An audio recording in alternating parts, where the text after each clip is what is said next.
So with South Africa's 2026 election on the horizon, it feels like the right time to, take a step back and really look at things. But here's the deal. Instead of getting lost in all the promises and the politics, I want to look at the actual data. We're going to dive into the government's own progress report to build a 30-year report card for the ANC, the party that's been in power since the very beginning. I mean, just try to imagine it. 1994, the feeling in the air must have been absolutely electric. Apartheid was finally over, and for the very first time, almost 20 million South Africans, every single race, were standing in these incredibly long lines together, waiting to vote for a brand new future. On that day, a huge promise was made, a promise of a better life for all. But now, 3 decades later, we have to ask the really tough question. If you look at the official record, was that promise actually kept? Okay, so here's our game plan. First, we're going to look at what exactly was promised back in 1994. Then, we'll see how the new democracy was actually built and check the report card on delivering basic needs. After that, we'll get into the big challenges, the ones the government itself admits to. And finally, we'll try to reach a verdict based on everything we've seen. Right, first things first. To really get the sheer scale of the promise, you have to understand the absolute mess they were trying to fix. And the government's own account does not pull any punches here.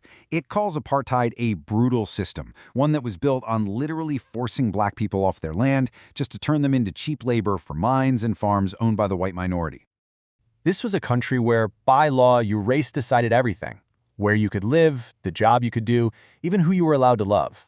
It was a whole system designed from the ground up to keep the majority down.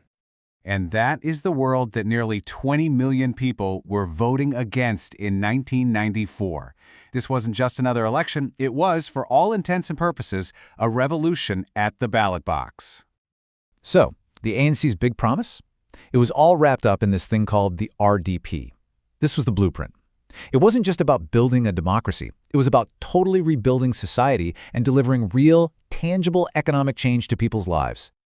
So, how in the world do you even start to build a new country from the ashes of the old one? Well, the first absolutely massive job was to dismantle apartheid's legal framework and build a stable democracy to take its place. And what's just incredible is how fast they did it. I mean, look at this. In just a couple of short years, they put the main pillars of a modern democratic country in place. You've got the first election, a new constitutional court, the Constitution itself, and even a way to start dealing with the trauma of the past. It was a whirlwind. And listen to this. This quote, it's not my opinion. It's straight from the government's report. The 1996 Constitution was, and still is, seen around the world as one of the most progressive ever written.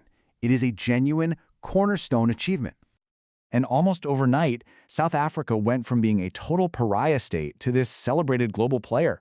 Hosting huge events like the Rugby World Cup and then the FIFA World Cup, that showed a totally new, united nation to the entire planet. But look, a great constitution and international respect, they don't put food on the table. The real heart of the promise was about improving people's daily lives. So how does that part of the record actually look? And to be fair, there were some real, tangible wins. Millions of houses were built. Access to basic stuff like water and electricity was massively expanded. Life expectancy jumped from 54 to over 64, even with the awful HIV/AIDS crisis. And a massive social grants program became, for millions of families, their main source of income. But when we get to jobs, the story gets, well, a lot more complicated. Take the government's big public works program. It created over 10 million work opportunities. That number sounds amazing on paper. But this is where the government's own data tells a different story. When you dig into the report, you see that for almost half the people in the program, it just led to another temporary job. Only about 12% actually landed permanent work. And this right here, this reveals a critical problem we're going to see again and again. A huge gap between giving people access to something and giving them a sustainable long-term way forward. And that leads us right to the other side of the report card, the stuff that's not going so well. The areas where the government itself admits it's got major, ongoing problems. Now, what's really important to get here is that this isn't some new thing or a criticism from the outside.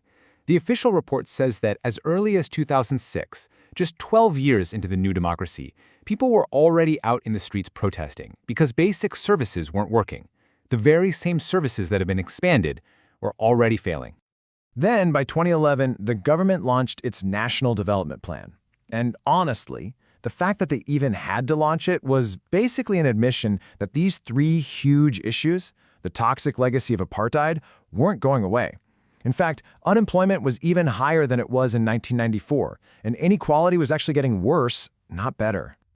The sheer scale of the challenge was just staggering. The goal of this new plan was to completely wipe out absolute poverty by 2030, starting from a point where 39% of the population was living below that line. It's a noble goal, for sure, but by pretty much every measure today, they are not on track to hit it. So, we've laid out the evidence from the government's own records. We've seen the big achievements and the admitted failures. What's the final verdict on the last 30 years? Well, it's pretty clear this isn't a simple success or fail story. It's way more complicated. On the one hand, you have these incredible political wins, a stable democracy, peaceful elections, a world-class constitution. You could say they built the political house. But on the other hand, you have these relentless crises, poverty, inequality, unemployment, that mean for millions of people, that house still feels pretty empty. And that brings us right back to today. For voters who are looking ahead to 2026, the real question isn't about the promises made back in 1994. It's about the hard data from the last 30 years.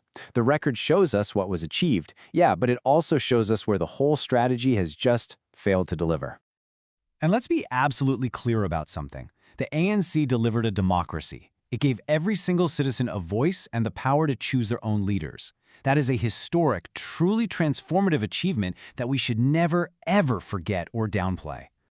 But, as the government's own data shows us, that other half of the promise of economic freedom, of a genuinely better life for everyone, that part remains largely unfulfilled.